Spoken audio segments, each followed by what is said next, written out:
Top 3 years के top 10 questions जो last 3 साल में आपके एग्जाम में रिपीट हुए हैं। क्वेश्चन किस फॉर्म में पूछा गया, या तो आप ऑर्गेनाइज्ड और अनऑर्गेनाइज्ड ड्रग को डिफरेंशिएट करिए, इनमें डिफरेंस बताइए, कौन कौन से फैक्टर्स हैं जो कल्टीवेशन में कहीं ना कहीं अफेक्ट करेंगे।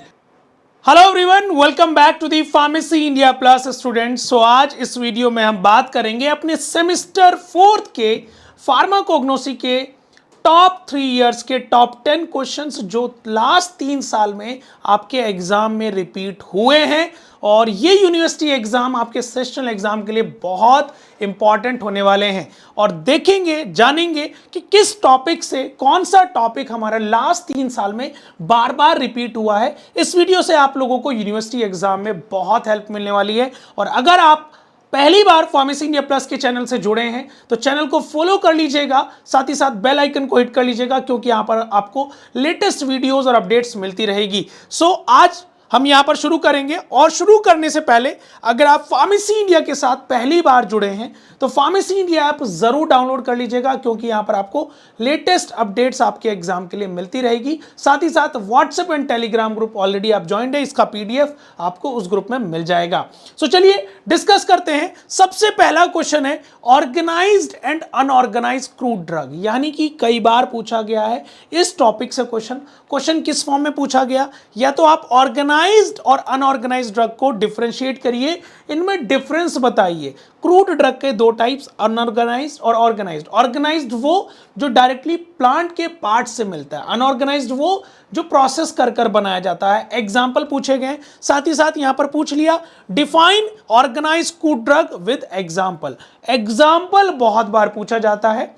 फार्माकोग्नोसी एक ऐसा सब्जेक्ट है, याद रखिएगा, कॉपी भरने से नहीं, कॉपी को अच्छे से रिप्रेजेंट करना है। थ्योरी ज्यादा भरने से मार्क्स नहीं मिलता है, उसको अच्छे से रिप्रेजेंट फ्लो चार्ट में जरूर करें। साथ ही साथ प्लांट टिश्यू कल्चर से हमें यह सवाल देखने को मिलता है, प्लांट टिश्यू के कल्चर के फादर कौन थे? जी हैबरलैंडेट पीटीसी, एक ऐसी टेक्निक जहां पर हम mainly virus free modified plant, genetically hybrid plant हम प्रोड्यूस कर सकते हैं इस टेक्निक के थ्रू। तो यहां पर पूछा गया है define plant tissue culture, give application in pharmacognosy. ठीक है, प्लांट टिश्यू कल्चर की एप्लीकेशन दीजिए फार्माकोग्नोसी में। साथ ही साथ what are advantages of plant tissue culture. ठीक है, एडवांटेजेस कह लीजिए या साथ ही साथ एप्लीकेशन कह लीजिए, application of plant tissue culture की आखिरकार प्लांट टिश्यू कल्चर क्यों कहां पर काम आता है।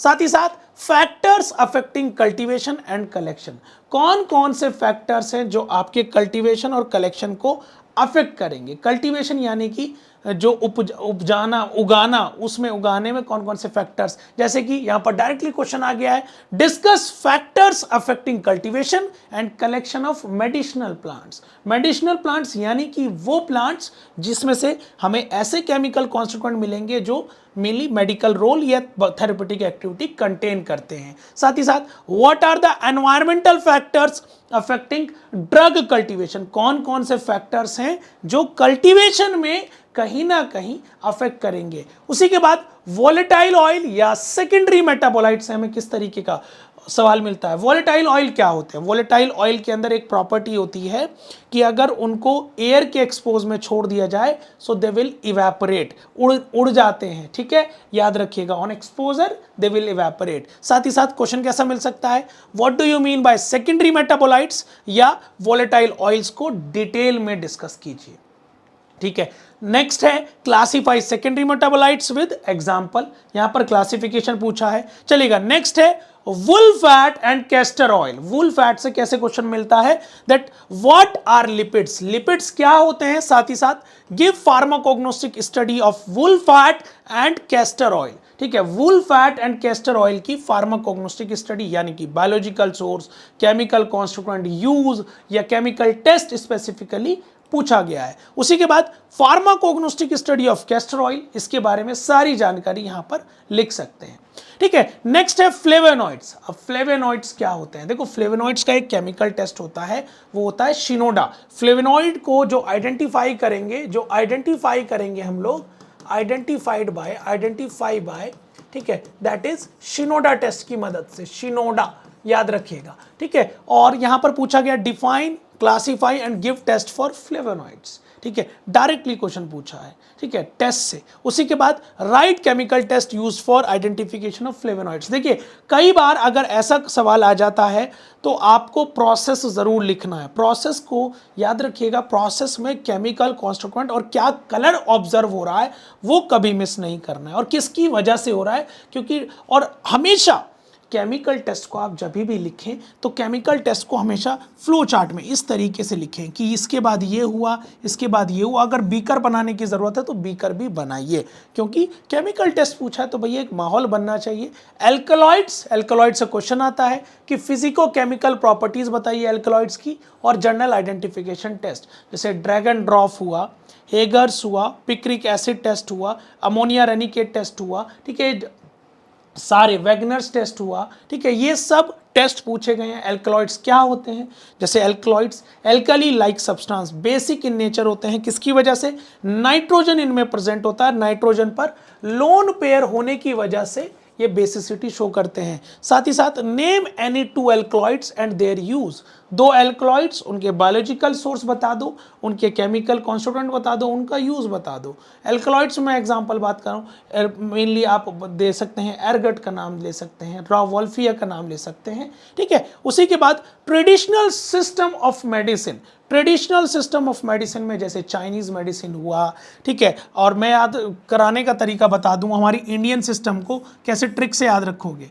ऊषा के नाम से याद रखो, USHA, A for Ayurvedic, A for Ayurvedic, homeopathy, homeopathy, सिद्धा, सिद्धा के नाम से याद रख सकते हो, और सिद्धा के नाम से याद रख सकते हो, और यूनानी के नाम से, तो ये तो है इंडियन, तो ऐसे उषा के नाम से याद रख सकते हो, ठीक है। तो यहां पर पूछा कि आयुर्वेदिक कौन सा है, उनके रोल बताइए, एलोपैथिक और Chinese system medicine of medicine in pharmacognosy, ठीक है। Right any two names of Indian system of medicine, इनमें से आप कोई एक्सप्लेन कर सकते हो, तो directly traditional system of medicine से सवाल ऐसे बनता है। प्राइमरी मेटाबोलाइट, एक क्वेश्चन आया था सेकेंडरी मेटाबोलाइट से, यहां पर सवाल पूछा गया कि प्राइमरी मेटाबोलाइट्स क्या होते हैं और इनके फार्माकोग्नोस्टिक स्टडी, जैसे ट्रैगागंत या हनी, ट्रैगागंत के केमिकल कॉन्स्टिट्यूएंट बता दो, बेसोरिन है, ट्रैगागंथिन है, ठीक है, इनकी मेनली बायोलॉजिकल सोर्स, इनका केमिकल कॉन्स्टिट्यूएंट, इनका यूज। उसी के बाद write biological source and use of honey, chemical test भी लिख सकते हैं, ठीक है। Last but not the least that is propagation and plant growth regulator से सवाल कैसा पूछा जाता है, enlist method of propagation and plant growth regulator, ठीक है, मेथड्स ऑफ प्रोपगेशन आपको बताना है, और प्लांट ग्रोथ रेगुलेटर कौन कौन से होते हैं। साथ ही साथ right any two example of plant growth regulators, ठीक है, यहां पर आपको एग्जांपल देने हैं जो प्लांट की ग्रोथ को रेगुलेट करते हैं, उनके बारे में बताना है। सो आशा करता हूं ये वीडियो आप लोगों के लिए बहुत हेल्पफुल होगी, ठीक है। अपनी तैयारी इसी तरीके से करते रहिए, ठीक है, और जीपैट की तैयारी में जुट जाइए, क्योंकि आप लोगों की बहुत अच्छी तैयारी होने वाली है। याद रखिएगा, कोई भी क्वेरी है, फार्मेसी इंडिया ऐप जरूर डाउनलोड कर लीजिएगा, वहां पर आपकी सारी क्वेरीज आपकी मेनली बेस्ट होने वाली है। और मैं रिकमेंड करूंगा, अगर आप आने वाले समय में अपनी एग्जाम की तैयारी करना चाहते हैं, यूपीएससी ड्रग इंस्पेक्टर की तैयारी करना चाहते हैं, so this book is going to be very very important. GPAT की, जीपैट पंच और एम्स फार्मासिस्ट, और सबसे अच्छी बात, ये बुक्स आप लोगों को Flipkart, Amazon, pharmacy India app जैसे प्लेटफॉर्म पर अवेलेबल हो जाएंगी। इसी तरह से जुड़े रहिए फार्मेसी इंडिया प्लस के साथ। मिलते हैं नेक्स्ट वीडियो में, मुस्कुराते रहिए। जय हिंद, जय भारत।